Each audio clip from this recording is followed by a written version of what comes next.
Hello বন্ধুরা, দেখো আমি স্নান করে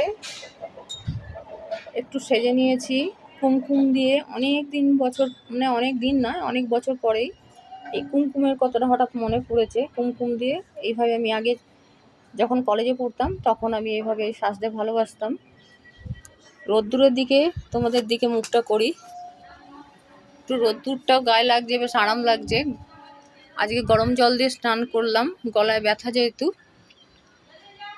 আমার চারপাশটা তোমরা দেখতে পাচ্ছ, কেমন লাগছে অবশ্যই বলো। ওই দেখো, ওই বাড়িটায় রং হচ্ছে। এই যে ভাত চাপিয়ে দিয়েছি, আজকে একটু দেরি হয়ে গেল। আমার পিছন দিকে ব্যাকগ্রাউন্ডে দেখো অনেক কিছু দেখা যাচ্ছে, কিছু মনে করো না। এগুলো তো ব্যালকনিতে দাঁড়িয়ে আছি, হাওয়া আসছে। তোমাদের কি সবাই লাঞ্চ হয়ে গেছে? অবশ্যই